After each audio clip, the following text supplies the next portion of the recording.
tous et merci pour Thierry qui nous a conduit dans cette présidence.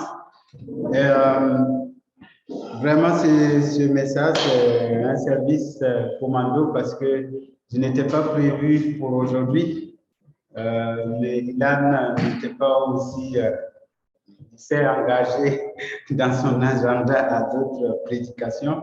Donc, on se retrouve trouver une solution rapidement. Heureusement, le Seigneur ne manque pas de nourrir son peuple, de pourvoir à son peuple et à les conduire plaisamment. Son nom, c'est Jéhovah Jireh, c'est lui qui pourvoit et à tout moment, il peut pourvoir à notre faim et à notre soif. Avant d'entamer cette exhortation, j'aimerais un peu, comme d'habitude, nous rappeler, nous souvenir de la nourriture qu'on a déjà mangée hier. Si j'ai bien mangé de la patate douce hier, aujourd'hui je peux avoir la sensation de oui, hier j'ai bien mangé et je peux toujours continuer à rechercher pour aujourd'hui. Hier, qu'est-ce qu'on a mangé? Dimanche passé, qui retient juste un mot, une phrase, un verset qui a servi d'exhortation? Amen. Dieu agit en son temps. Dieu n'est jamais en retard, il n'est jamais aussi en avance. Son temps, c'est son temps. Il agit comme il a choisi d'agir. Il est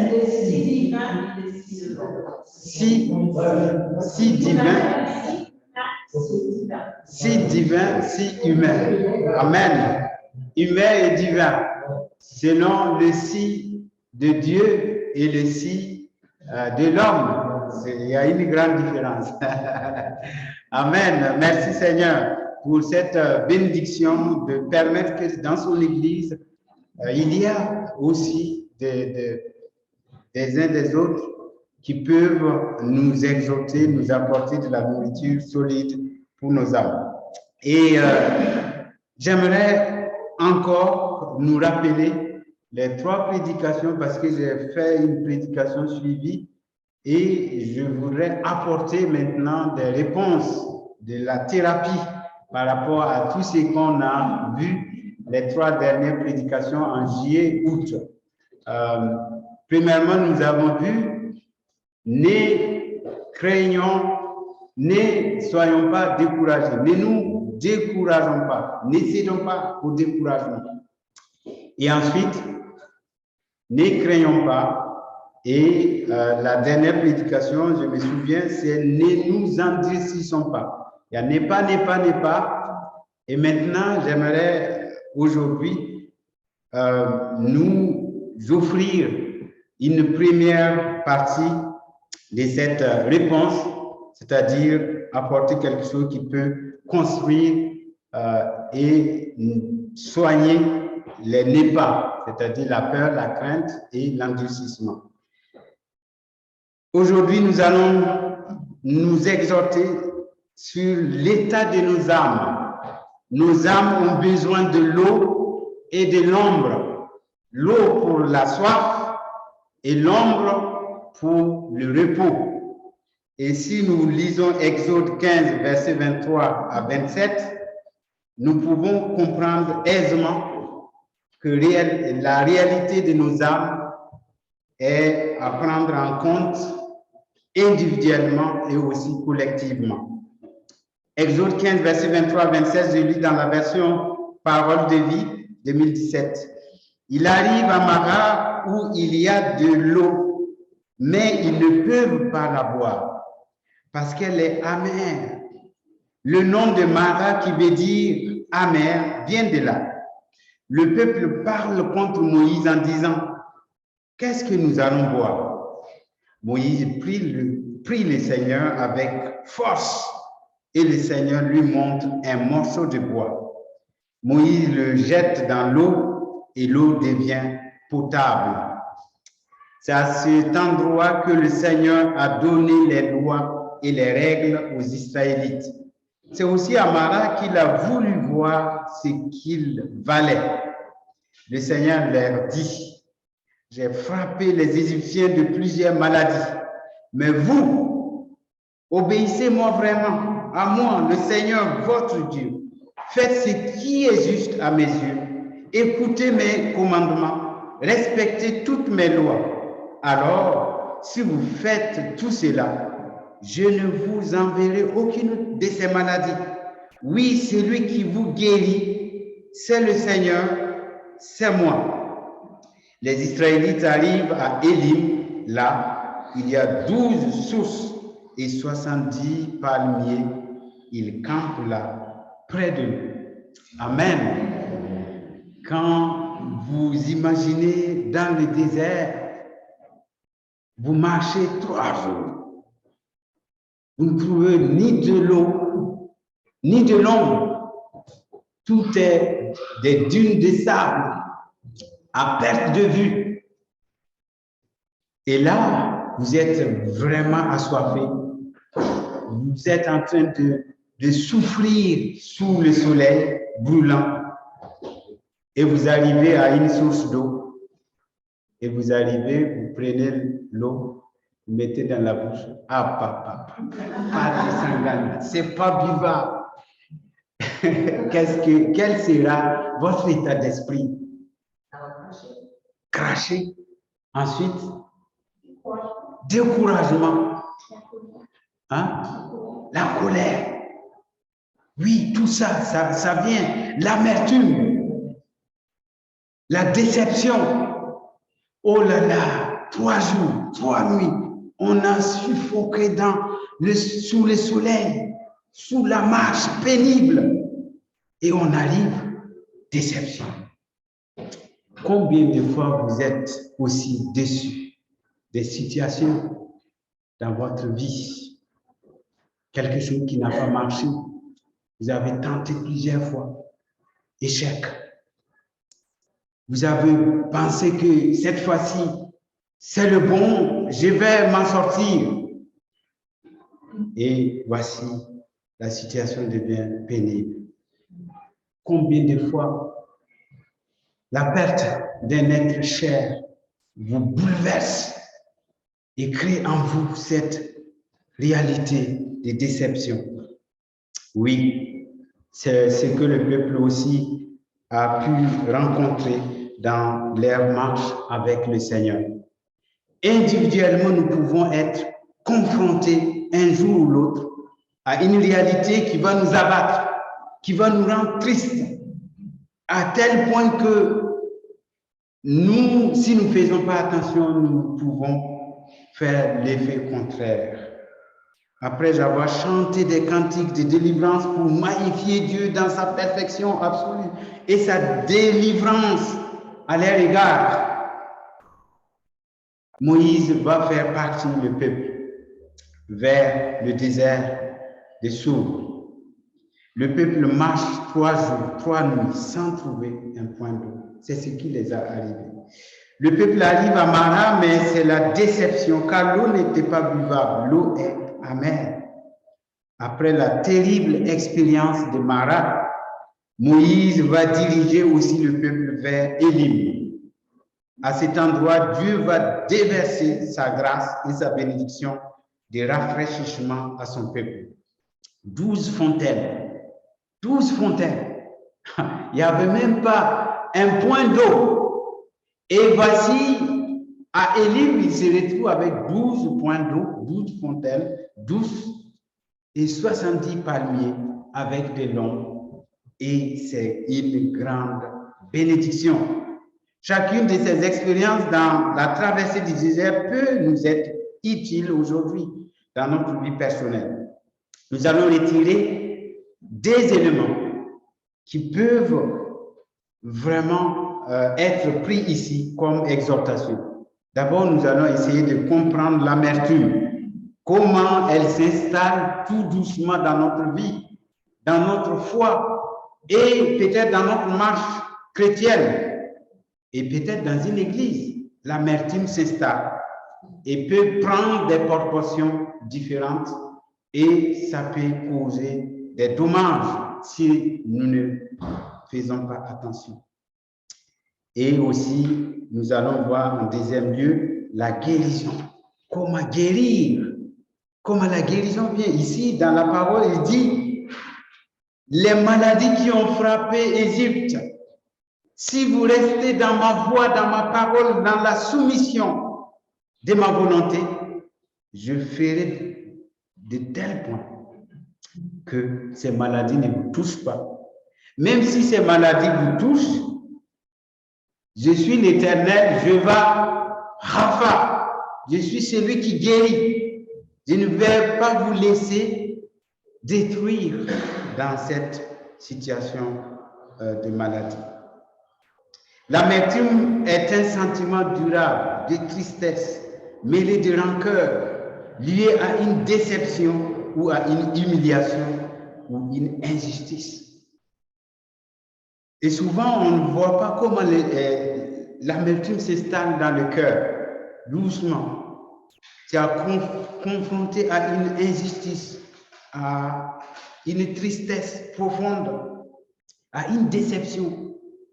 Et voici, l'amertume passe tout doucement dans nos cœurs et s'installe. C'est ce que Ruth nous dit dans Ruth 1, verset 20, il dit, mais Naomi leur répond, ne m'appelez pas Noémie, c'est-à-dire la femme heureuse, appelez-moi Mara, la femme amère, car le Tout-Puissant a rendu ma vie très amère. Ruth les dit clairement que je suis une femme heureuse, mais confrontée à mes épreuves, mes deux enfants, la famine qui nous a conduits en Égypte, et finalement, mes deux enfants meurent. Voici l'épreuve la plus triste et la plus terrible. Et maintenant, je suis devenue une femme amère. Au lieu de m'appeler une femme heureuse, mes délices, appelez-moi Mara. L'amertume des eaux de Mara est une expression du goût de l'eau et même aussi de l'environnement qui est devenu hostile et inhospitalier parce que l'eau transpire la réalité du climat et aussi de l'environnement si proche.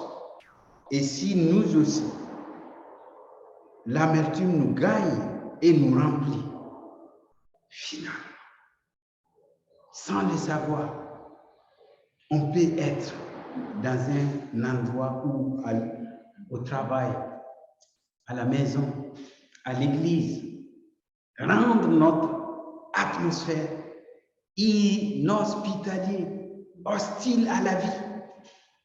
Tout le monde a peur. Alors que ça doit être le contraire. Si tu pars au travail, tu dois marcher dans la joie. Et je vais bosser aujourd'hui dur. Si tu pars à l'église, tu vas dire Alléluia, je vais célébrer le Seigneur mon Dieu. Tu ne dois pas aller à l'église en reculant, en tremblant. Si je pars à l'église à reculant, c'est que ça ne va pas. Il y a quelque chose qui ne va pas. Et c'est ce que nous devons travailler dans notre vie, dans nos vies personnelles, dans nos familles, dans nos lieux de service, à l'église, aussi permettre d'extirper l'amertume afin qu'elle ne prenne pas de la place dans notre milieu. Un cœur rempli d'amertume ne peut qu'exprimer de la souffrance, du désespoir pour tout ce qui l'environne. Ainsi, le peuple était dans une affliction profonde et n'attendait qu'une délivrance de la part de l'Éternel. Il savait que de lui seul, par le Seigneur Jésus, vient la délivrance complète de l'amertume de notre âme, causée par le péché, les épreuves de la vie. Et Romains 5, verset 3 à 5 nous dit clairement, bien plus, nous sommes fiers parce que nous souffrons. Nous le savons, la souffrance rend patient. Et quand quelqu'un est patient, il reste fidèle malgré les difficultés. Celui qui est fidèle garde l'espérance et cette espérance ne trompe pas. Oui, même le Christ a affronté des temps de souffrance, d'amertume. Et il est dit, Père, si tu veux, éloigne de moi cette coupe de souffrance, d'amertume. Pourtant, je ne fais pas ce que je veux, mais ce que toi tu veux. Amen. Ça, c'est la réaction face à l'amertume, à la souffrance. C'est dire que oui, je souffre, mais j'ai l'espérance devant. J'ai Élim devant. Si je reste dans mon marat, dans mon environnement de marat, je reste toujours dans un temps de souffrance et je ne vois pas lointain ce qui arrive, les choses meilleures que Dieu est en train de préparer pour nous. Attention de ne pas laisser s'installer l'amertume dans nos cœurs, car l'amertume provoque des murmures, certainement. Au verset 24, le peuple murmura contre Moïse en disant, qu'est-ce que nous allons voir? Voilà, tu nous as fait sortir d'Égypte. Nous avons traversé triomphalement la mer Rouge. On a chanté des cantiques pour magnifier notre Dieu. Et voici le désert, 3 jours, 3 nuits. On n'arrive pas à boire. Et quand on est arrivé, voici l'eau qui est très amère. Oui, c'est la réalité de notre être intérieur. Parce que si l'amertume nous gagne profondément dans notre psychique, dans notre cœur, elle atteint notre volonté et elle nous pousse à ne pas rester dans le silence d'une manière à se dire je vais m'en sortir, mais le problème peut-être c'est Moïse, le problème peut-être c'est un tel, le problème c'est peut-être parce qu'il n'y a pas ça, parce qu'il n'y a pas ceci, alors que réellement le problème se trouve au cœur de notre propre réalité spirituelle. Moïse est mis lui aussi dans une seconde épreuve. Non seulement il est avec le peuple, lui aussi il a soif, lui aussi il est sous le soleil dans le désert, mais maintenant on lui dit, Moïse, qu'est-ce que tu fais là? Cherche-nous de l'eau. N'est-ce pas la responsabilité de tout responsable, quel que soit le lieu, à quel niveau que ce soit, le responsable doit vivre l'épreuve 2 fois. S'il y a une épreuve dans une entreprise, d'abord, le responsable premier va vivre la déception personnelle, mais aussi ses collègues qui sont ses subalternes aussi vont aussi lui demander des comptes. Qu'est-ce que tu as fait? Mais ici, nous voyons la réaction de Moïse. Ça n'a pas été une réaction, ah non, c'est pas moi, c'est Dieu. C'est pas moi qui vous a fait sortir, c'est Dieu qui vous a fait sortir. Non, il va répondre d'une manière qui nous donne quelque chose à prendre comme une réalité de ce que chaque responsable doit agir. Moïse pria avec force. Il a réagi par la prière. Seigneur, nous sommes confrontés à l'épreuve, à des difficultés. Pourtant, tu es là, c'est toi qui nous as fait traverser la mer Rouge à sec. Et nous savons, nous sommes certains que tu peux encore relever ces défis en nous donnant une solution pour le peuple, pour qu'il puisse boire. Oui, se tourner vers le Seigneur dans la prière. Cela est la réalité de chaque responsable. Ne cherchons pas loin, ne cherchons pas des solutions humaines et des réactions humaines. Crions à Dieu. C'est lui. Nous avons fait face. C'est lui qui doit répondre, c'est lui qui doit agir. Parce que c'est lui. L'Église, c'est à lui. Tout ce qui se vit à l'Église, c'est à lui. Tournons résolument vers le Seigneur comme Moïse l'a fait. Cela est un apprentissage aussi pour nous. La croix du Christ n'est pas, n'est-ce pas, la solution proposée pour la délivrance totale et complète de sa misère pour la gloire éternelle. Nous aussi, déclare 1 Pierre 4, 13. Oui, Moïse a trouvé la solution avec Dieu.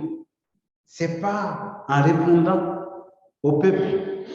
Il est allé vers Dieu, s'agenouiller, prier avec force. Et le Seigneur lui a dit, cette question, ces défis, il ne faut pas répondre. Vas-y, cherche le bois. Je t'indique le bois. Tu vas prendre le bois, ce petit bois, et tu vas mettre dans l'eau. Et l'eau va être assainie. Et tout le peuple pourra boire. Amen. Gloire à Dieu. La solution de Dieu, quand il envoie une solution, il n'y a pas de poussière. La bagarre, quand la bagarre commence et Dieu envoie une solution, il n'y a pas de poussière. La bagarre, c'est fini. Parce que la solution de Dieu est la meilleure. 1 Pierre 4, 13. Si vraiment vous participez aux souffrances de Christ, soyez joyeux. Alors quand vous verrez sa gloire, vous serez également heureux et plein de joie. La croix est représentée ici. On voit la croix ici. Le bout de bois jeté dans l'eau, c'est la solution pour notre monde. La croix jetée dans le monde, amer, plein d'amertume, nous restaure, assainit ce monde qui est touché par l'amertume du péché. Que le Seigneur nous éclaire davantage afin que nous puissions réellement aller et lui faire confiance pleinement. L'amertume a-t-il fait sa demeure en vous? Si c'est l'amertume du péché, le pardon est une solution efficace. Souvent, on laisse l'amertume s'installer simplement parce qu'on ne veut pas pardonner. Simplement parce qu'on ne veut pas recevoir la solution du Christ qui a été donnée d'une manière efficace pour le salut. L'absence de l'extirpation de cette amertume peut engendrer de l'eau amère dans notre environnement. Si cette amertume ne sort pas, n'est pas vidée, totalement nettoyée, assainie, dans notre environnement aussi, c'est la même chose qu'on va donner. L'homme ne peut donner que ce qu'il a. Ce que tu as dans ton cœur qui remplit ton cœur, si ton cœur est rempli d'amour, tu donneras que l'amour. Si ton cœur est rempli d'amertume, tu vas aussi donner cette amertume à ceux qui t'entourent. Comme le dit Matthieu 7, 16, verset 20 et Jacques 3, verset 11 à 12, je préfère lire Jacques 3, verset 11 à 12, il dit, est-ce que la même source fait couler de l'eau douce et de l'eau amère? Une question. Est-ce que la même source peut-il faire couler de l'eau douce et de l'eau amère? Si c'est de l'eau douce, comme Élim ne peut pas produire Mara. Mara ne peut pas produire Élim. Le Seigneur nous pose cette question, est-ce que réellement c'est l'amour du Christ qui nous remplit? Ou c'est l'amertume, la déception et qui nous remplit et qui nous donne aussi cette réalité de transmettre l'amertume aux autres. Et il dit au verset 12, est-ce qu'un figuier peut donner des olives? Est-ce qu'une vigne peut donner des figues? De même, une source d'eau salée ne peut pas donner de l'eau douce. Nous avons fait cette expérience rien que semaine dernière. Quand nous étions face à l'océan, on a baigné et Isabelle aussi a baigné et elle est sortie et elle veut faire téter Amy. Et Amy arrive, elle rigole, elle dit voilà, je vais pouvoir profiter un peu de l'air. Et elle prend les seins et puis hop, elle voit que c'est très salé. Elle lâche et elle rigole. Elle dit mais je suis surprise. Cette source, c'est pas la source que j'ai connue. C'est une autre source.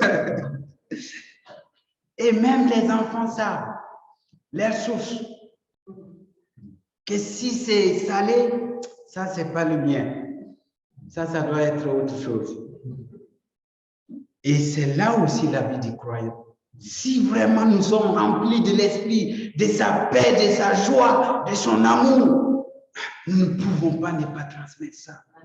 C'est pas possible. Parce que le Seigneur agit aussi avec nous en profondeur pour que tout ce que nous sommes puisse aussi être visible et aussi touché aux autres. Cela ne veut pas dire que l'amertume ne vient pas. L'amertume peut venir, comme on a dit au début, la déception. Par exemple, le divorce, par exemple, où tu aimes une femme et à un moment donné, tu découvres des choses vraiment qui t'ont déçu complètement. Et finalement, la séparation, ça peut être une déception et ça peut être aussi une épreuve.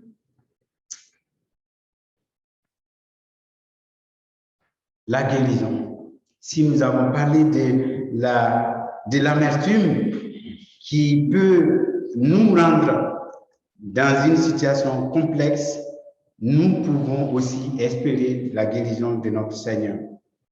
Après l'expérience amère à Mara, le peuple arrive maintenant, enfin, à Élim. Élim qui veut dire palmier, et j'aimerais dire, Élim, c'est Nomi. C'est la heureuse. Les délices, c'est la joie. Et dans notre vie spirituelle aussi, après les épreuves, attendons aussi à entrer dans la bénédiction du Seigneur, dans la joie, dans la paix de notre Dieu. En ce lieu, le peuple campe dans la bénédiction. 12 fontaines, 70 palmiers pour l'ombre. Dieu se révèle comme Jéhovah Rapha, celui qui guérit. Dieu s'est déjà révélé comme celui qui transforme les circonstances. Les temps, les choses, les hommes, par la parole, la croix du Christ, sont l'esprit de vérité. Dieu transforme nos situations désespérées pour que nous puissions vivre des situations, des circonstances heureuses pour la gloire de son nom. Oui, Dieu peut transformer notre situation. Si nous sommes dans l'amertume, Dieu peut transformer cela en joie. Si nous sommes dans la maladie, oui, Dieu peut transformer notre maladie qui nous fait souffrir en une guérison qui l'honore. La plus grande guérison que le Seigneur produit en nous, c'est la guérison de notre âme meurtrie dans la souffrance du péché, comme le dit Psaume 147, verset 3. Il guérit ceux qui ont le cœur brisé et il soigne les blessures. C'est lui qui pardonne toutes mes fautes et guérit toutes mes maladies. Psaume 103, verset 3. Les 12 fontaines symbolisent le rafraîchissement spirituel pour celles et ceux qui sont fatigués par la marche pénible du voyage. Après l'amertume vient la restauration. Oui, nous aimerions aussi être rafraîchis, restaurés par l'Esprit et faire l'expérience de son Esprit qui nous renouvelle avec de nouvelles forces après avoir passé des temps de preuves et de souffrances. Dieu pourvoit non seulement à notre guérison, mais aussi il donne le repos à nos âmes en lui offrant, oui, symboliquement, le repos. avec les 70 palmiers.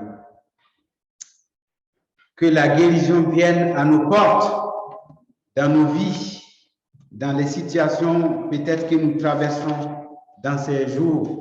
En ces jours, peut-être tu traverses une épreuve difficile que personne ne sait.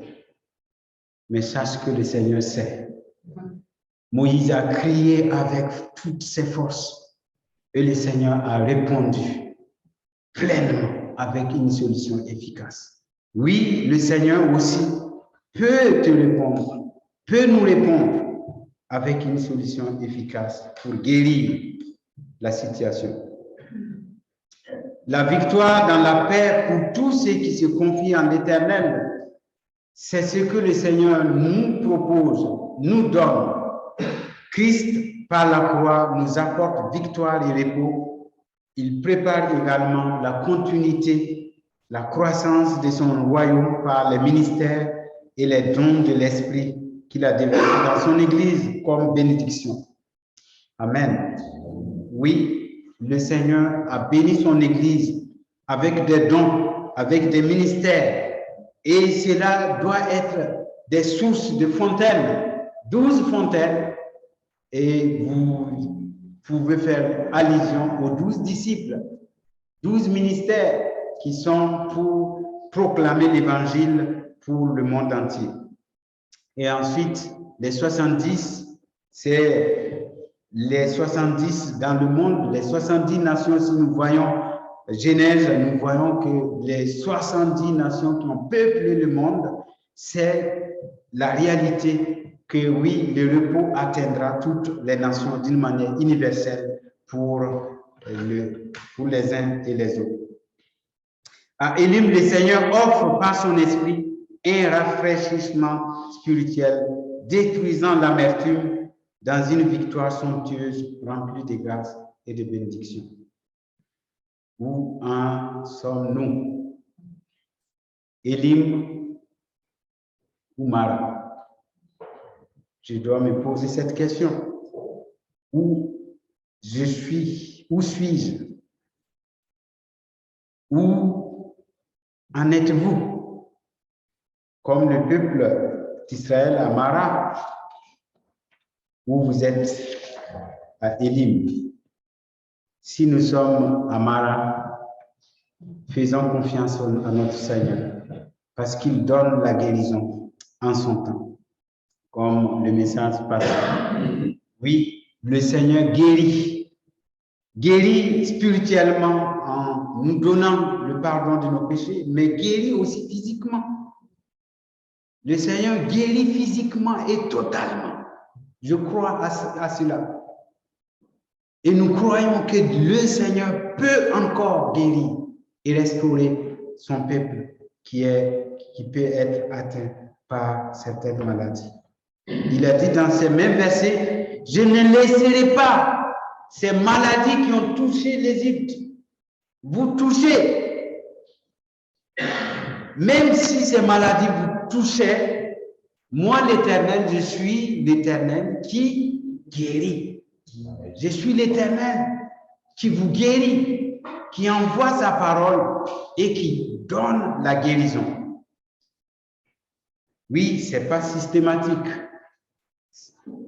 Ça dépend de sa volonté, certes, mais force est à dire que le Seigneur guérit toujours son peuple. Pour terminer, il est bien clair que Dieu ne prend pas plaisir à notre amertume. Il veut notre bonheur. Comme il est dit en Jérémie 29, verset 11, « Oui, moi le Seigneur, je connais les projets que je forme pour vous. Je le déclare, ce ne sont pas des projets de malheur, mais des projets de bonheur. Je veux vous donner un avenir plein d'espérance. » Notre bonheur, notre paix et notre joie est profondément attachée, liée à Christ et à son esprit qu'il donne afin de permettre un rafraîchissement spirituel par notre dépendance à lui, dans l'obéissance certainement de sa parole. Avons-nous fait cette expérience de la grâce, nous permettant de retrouver un rafraîchissement spirituel, de la guérison intérieure pour une croissance plus saine, plus sainte dans la grâce. Si nous n'avons pas fait l'expérience, demandons à notre Seigneur l'expérience de la guérison intérieure. Si nous traînons quelconque amertume depuis des années, et cela est comme un poids sur nous qui ne nous permet pas d'être délivrés totalement, faisons confiance à notre Seigneur. Il est capable aujourd'hui de nous délivrer de ces amertumes et de ces racines d'amertume qui sont peut-être en nous.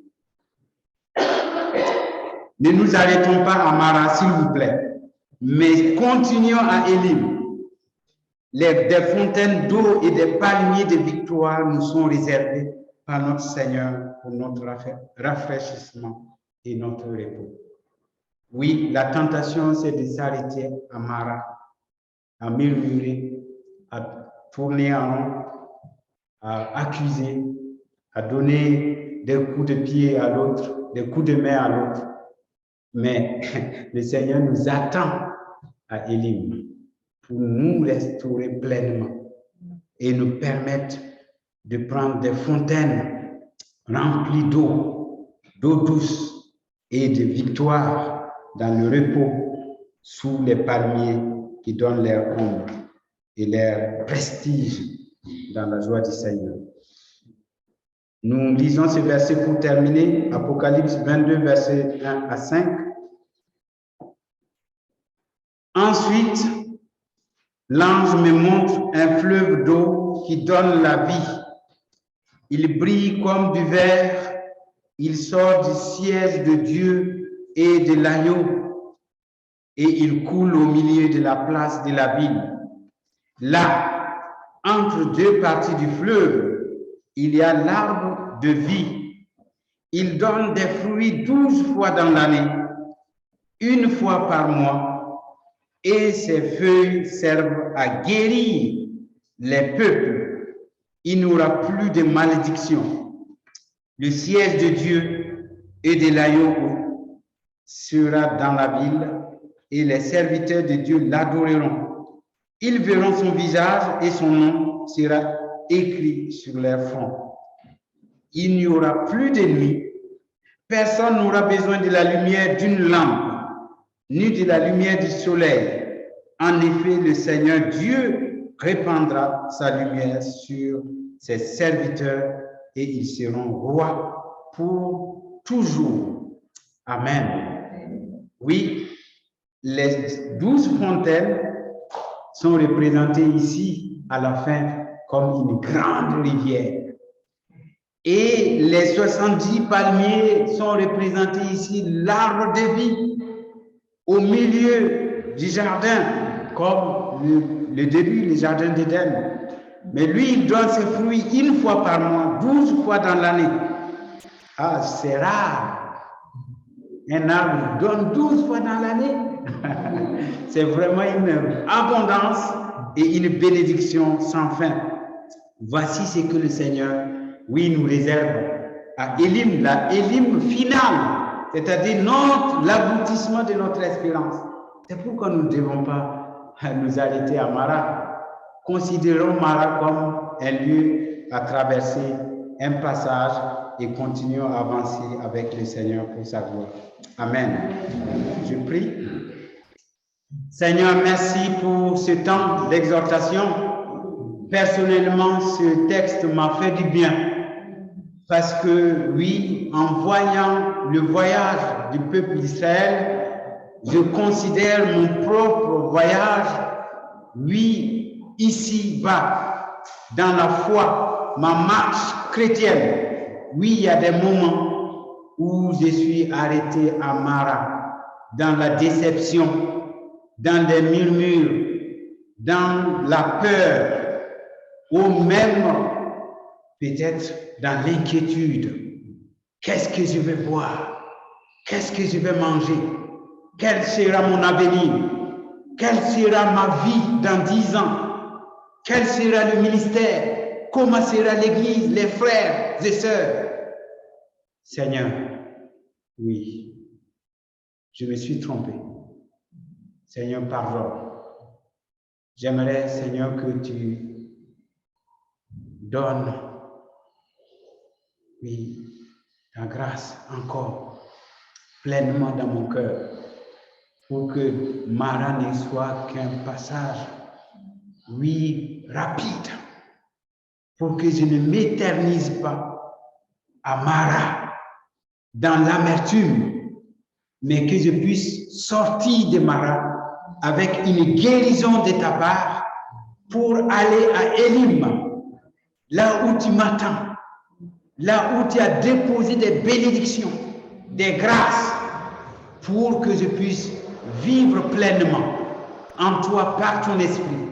Seigneur, je te demande aussi pour l'Église, pour chacun de nous.